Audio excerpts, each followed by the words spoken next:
Só- Boa noite a todos. Queria primeiramente agradecer a oportunidade de estar apresentando mais uma vez aqui na reunião da retina da Unicamp.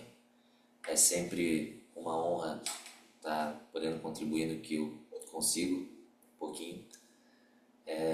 Hoje a gente vai falar sobre a síndrome IRVAN, uma doença rara, mas que é importante termos conhecimento porque ela faz diagnóstico diferencial com muitas doenças vasculares da retina.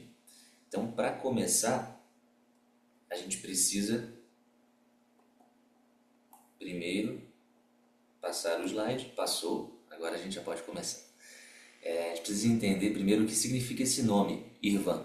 IRVAN é um acrônimo em inglês que significa vasculite retiniana idiopática acompanhada por aneurismas e neuroretinite.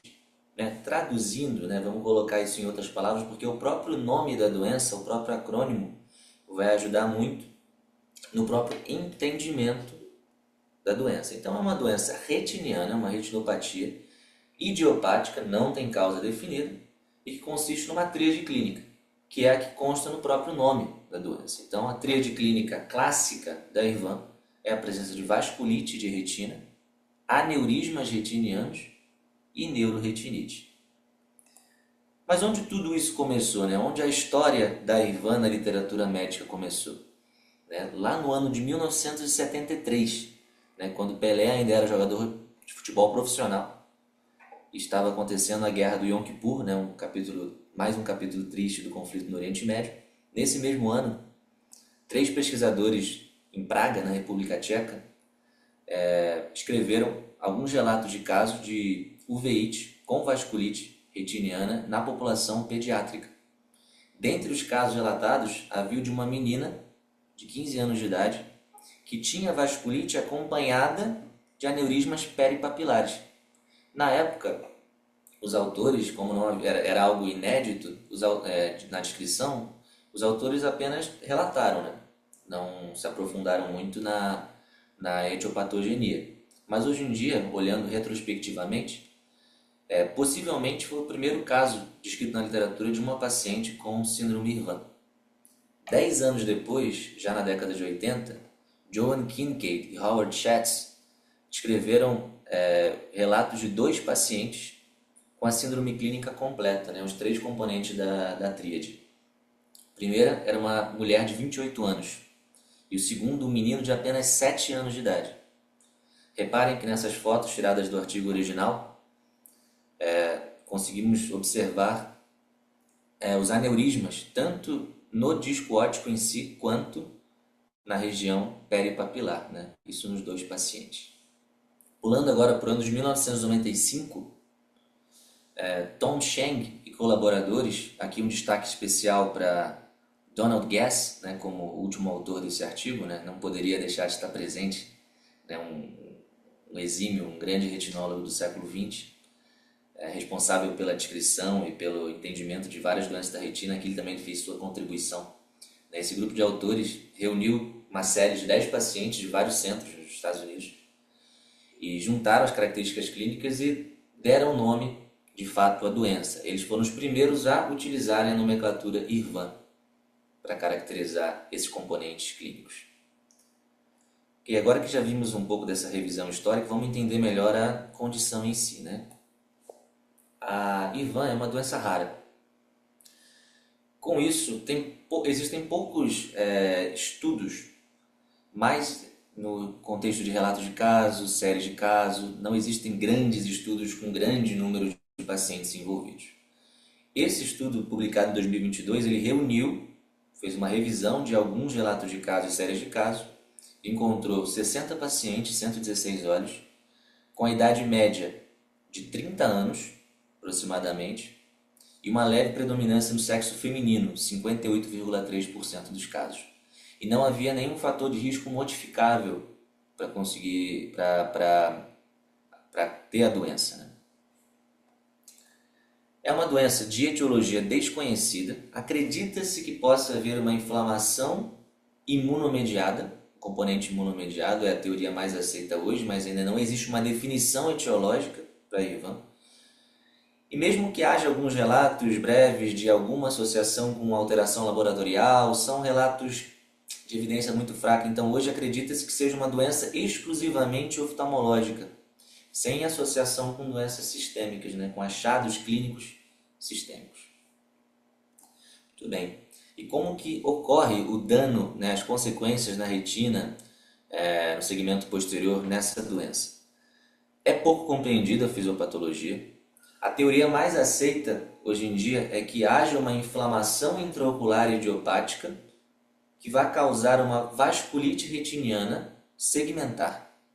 E essa vasculite, com o tempo, vai danificando, vai lesionando, vai enfraquecendo a parede das artérias retinianas. Então esse dano às arteríolas retinianas, as artérias da retina, vai ocasionar algumas consequências, dentre as quais a formação dos aneurismas, por esse próprio enfraquecimento da parede arteriolar, tá? O aumento da permeabilidade vascular, quebra da barreira hemato-retiniana interna, uma redução da perfusão capilar periférica, uma vez que não vai ter mais aquela função de carregar o sangue, vai se perder um pouco dessa função, então vai levar a uma isquemia na periferia da retina, e uma exudação de plasma e lipídios para o interstício retiniano. Aqui podemos ver nas imagens a presença desse componente vasculítico na imagem acima, na imagem do meio, mais uma vez os aneurismas no nervo e na região peripapilar, e abaixo as áreas de exclusão capilar periférica e de exudação retiniana. Essa isquemia, com o tempo, vai ocasionar também um upregulation de VEGF e de outros mediadores, principalmente, né, o VEGF, que vão, por sua vez, causar o que a gente já conhece, a retinopatia proliferativa. Assim como na retinopatia diabética ou na retinopatia falciforme, mesmo que por um motivo diferente, acaba que leva a uma retinopatia proliferativa com neovascularização e suas consequências, como hemorragia vítrea, descolamento tracional da retina e glaucoma neovascular.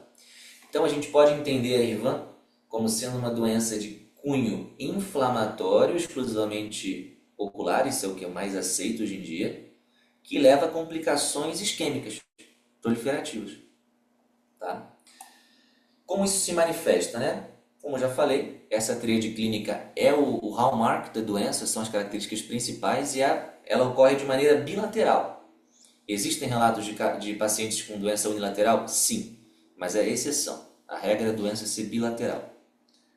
Me aprofundando um pouquinho mais na vasculite, acreditava-se inicialmente, né, os primeiros relatos diziam que a vasculite do IRVAN, o acometimento vascular, era mais arterial, era exclusivamente arterial, mas fazendo uma revisão de artigos, encontrou-se que o principal padrão da vasculite é misto, ou seja, tanto arterial quanto venoso. Depois do misto, o mais comum é o arterial e, por fim, né, o mais raro é a periflebite isolada. Os aneurismas, né, como eu falei, são decorrentes de um enfraquecimento da parede arterial por um processo inflamatório crônico. Eles têm diâmetro variado, 70 a 300 micrômetros, e eles costumam acometer, essa característica é bem importante, arteríolas de primeira e segunda ordem, geralmente nas bifurcações. Podem acometer também o disco óptico, é mais raro que isso aconteça, mas quando acontece, alguns autores dizem que é até patognomônico de IRVAN, quando tem aneurismas na região do disco óptico, né, com a clínica sugestiva. E eles são dinâmicos. Se nós avaliarmos um paciente hoje e daqui a 2, 3 anos após o tratamento, pode ser que o aneurisma ele aumente, diminua ou até mesmo desapareça com o tratamento. Tá? Então eles não são estáticos, têm essa característica, esse dinamismo temporal. A neuroretinite é o terceiro componente da tríade. O que é uma neuroretinite? É a junção entre papilite, entre o edema de papila e a presença de exudatos duros na mácula. Isso define essa condição, essa neuroretinite. Isso é visto na IRVAN desde os primeiros relatos também. Embora a neuroretinite seja questionável, tá? Alguns autores questionam se de fato existe neuroretinite ou não na IRVAN. Tem até esse trabalho de 2020 que faz justamente esse questionamento. Por quê? O que os autores do trabalho eles argumentam? Eles falam que a papilite, que é esse edema de papila, ele está presente em muitas uveites, né? Qualquer uveíte que, principalmente cursa com vasculite, se você fizer uma angiofluorescenografia, se você olhar bastante cuidado o fundo de olho, muitas vezes vai ter um borramento de papila, vai ter um nervo quente na anjo, nas fases tardias. Então essa papilite poderia ser explicada pela própria inflamação intraocular. Enquanto os exudatos duros maculares, eles não seriam provenientes do próprio papilite, né, como a neuroretinite classicamente, né? Eles seriam, na verdade, provenientes dos aneurismas que estão na região peripapilar. Então, eles acabam exudando para a região da mácula e também para regiões próximas. Desse modo, eles propõem que não haja essa neuroretinite de fato, e sim uma maculopatia exudativa. E eles até nesse artigo propuseram, né, antes de falar, eles têm essa imagem bem ilustrativa. Você olha e você pensa logo em neuroretinite, né? Você faz a anjo, faz endoscilino, você vê que existem focos aqui de aneurismas, que provavelmente são os focos de exudação para mácula. Eles até propuseram no artigo trocar o nome da doença de IRVAN para IRVARE, tirar o N de neuroretinite e colocar RE de exudação retiniana, né, em inglês.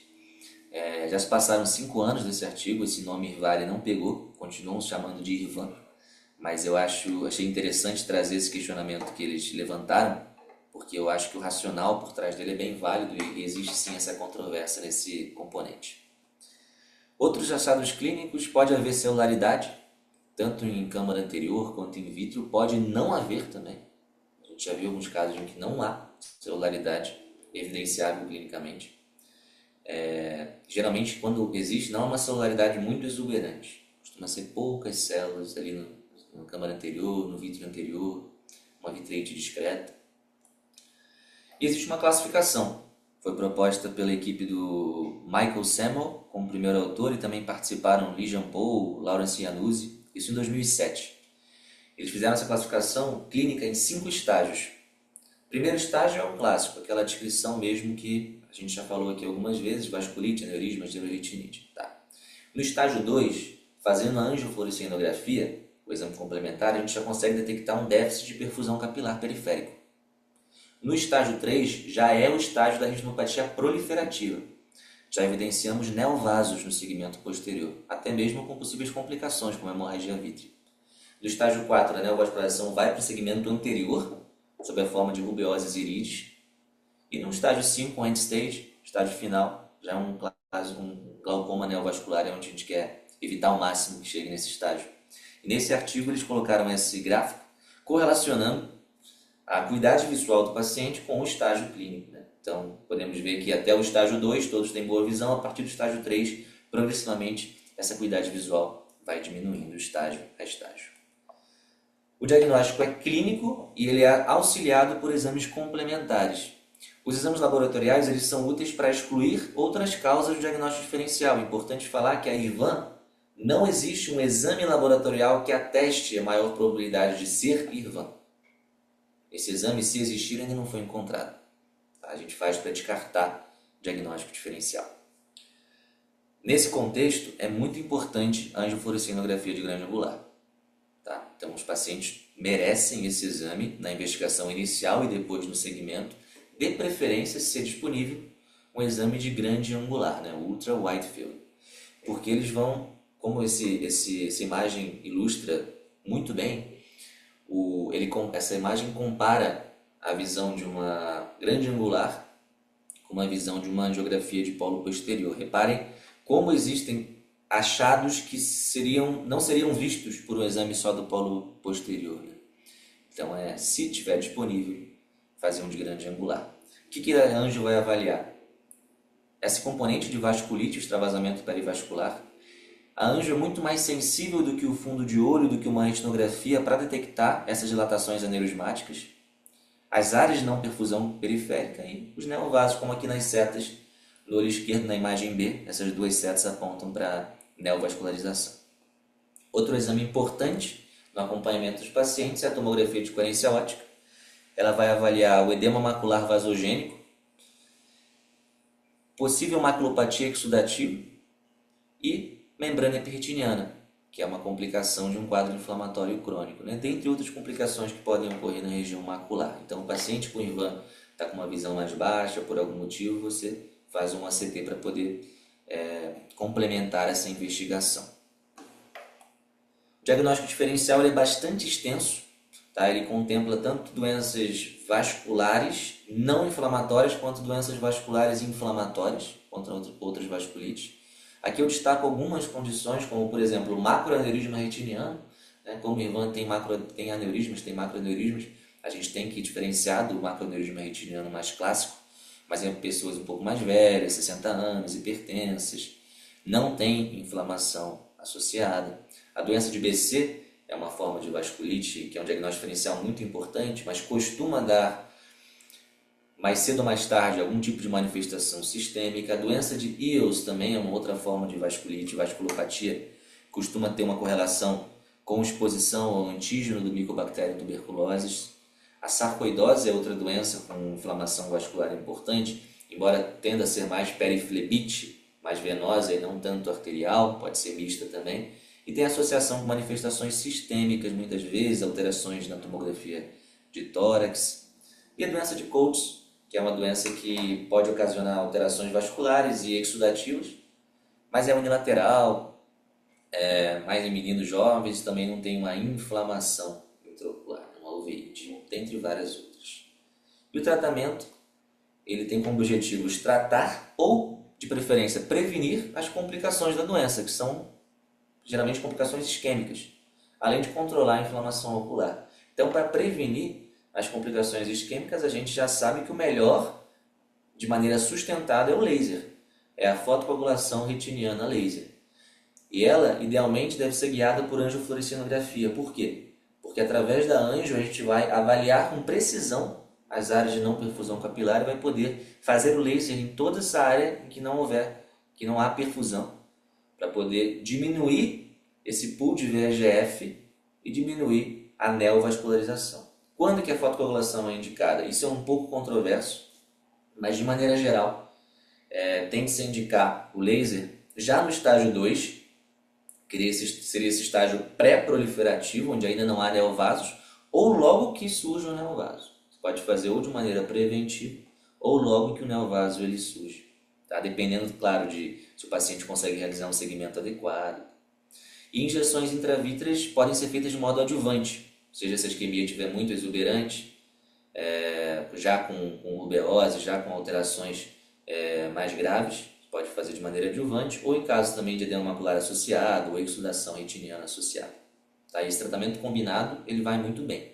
Alguns estudos mostram que até fazer o tratamento combinado nesses casos tem resultados melhores a monoterapias. E o tratamento sistêmico? Isso é uma grande área de controvérsia.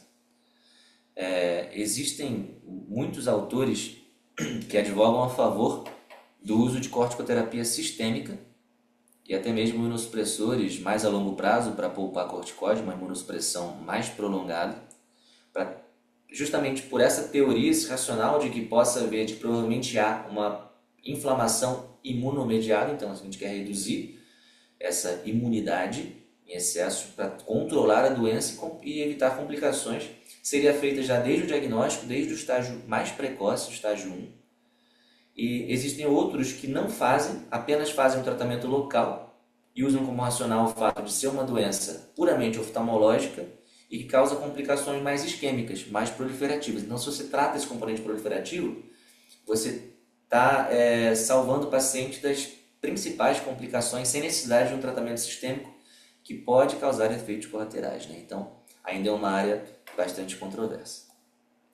E para finalizar, vou apresentar só um caso clínico rápido aqui do serviço, que a gente está acompanhando. A gente tem, se não me engano, 3 casos de IRVAN acompanhando no serviço. Esse é um deles. É uma paciente de 17 anos. Ela chegou na urgência, no pronto-socorro, com uma queixa de 3 meses de perda visual indolor no olho direito e 1 mês tinha tido também uma perda visual indolor no olho esquerdo. Isso é importante. Às vezes o paciente com IRVAN, ele, por ser muito jovem, às vezes ele não faz tanto exame oftalmológico, principalmente se não tiver algum erro refracional, e muitas vezes ele fica assintomático até da complicação. até da hemorragia vítrea, até da complicações proliferativas, tá? Então, foi bem o caso dessa paciente. Ela estava tudo bem até que começou a perder a visão de maneira bem rápida. Ela negava comorbidades sistêmicas ou antecedentes oftalmológicos. A acuidade visual na entrada era contadeira dos 3 metros e 20/80, nem, sem alterações na pressão intraocular. E a biomicroscopia de segmento anterior não mostrava celularidade, nem na câmara anterior, nem no vítreo anterior. Aqui são as imagens da retinografia de entrada. Olho direito muito difícil, pelo muito sangramento ali no polo posterior. A gente conseguiu apenas algumas imagens da periferia superior, mostrando uns vasos fantasmas. E no olho esquerdo conseguimos mais também na periferia mais nasal, também mostrando, além da hemorragia vítrea, né, a vascularização do disco óptico, mostramos também uma área de vasos fantasmas aqui na periferia nasal. E umas áreas de exudação também. Muito bem, fizemos a angiofluorescinografia, aqui imagens do olho direito, do olho esquerdo, também mostrando essa exclusão capilar periférica já presente. O ACT do olho direito quase não foi possível obter nenhuma imagem, do olho esquerdo a gente já conseguiu ver exudatos duros, um certo edema intrarretiniano. E as hipóteses diagnósticas, frente a esse achado inicial, a gente pensou inicialmente numa vasculopatia retiniana bilateral, ocasionando retinopatia proliferativa. Esse foi o nosso diagnóstico sindrômico. A gente abriu o leque de diagnóstico diferencial. Seria uma vasculite? Seria uma vasculopatia não inflamatória? Aí pensando nas vasculites, poderia ser doença de BC, poderia ser tuberculose, poderia ser sarcoidose, poderia ser sífilis. Pensando em doenças não inflamatórias, às vezes ela é diabética e não sabe. Oclusão venosa bilateral, raro, mas dependendo da trombofilia, pode haver alguns casos assim. Ou até uma retinopatia falciforme. Fizemos a investigação laboratorial e já indicamos, né, para não perder tempo pela gravidade da doença, indicamos laser e anti-VEGF intravítreo em ambos os olhos. O paciente fez essa pesquisa laboratorial, mostrou apenas um FAN 1/80 no padrão nuclear pontilhado fino, uma toxoplasmose GG e citomegalovírus CG positivos, tomografia de tórax sem alterações. Então, voltando aqui para o slide do diagnóstico diferencial, BC ela não tinha nada sistêmico, perguntamos tudo, não tinha nada. Tuberculose, IGRA negativo, tomografia de tórax sem alterações. Sarcoidose, tomografia de tórax sem alterações, também isso diminui a probabilidade. Sífilis, os exames laboratoriais vieram todos negativos. Ela não era diabética, poderia ser ainda uma trombofilia, que ainda não tinha sido feita essa investigação para oclusão venosa bilateral, e a eletroforese de hemoglobina também veio sem alterações. Fazendo acompanhamento, já tinha iniciado o tratamento. Reparem como a acuidade visual dela melhorou muito. Foi para 20/20 no olho direito e 20/25 no olho esquerdo, que ela já estava fazendo tratamento com laser. A gente já conseguiu tirar fotos melhores do fundo de olho.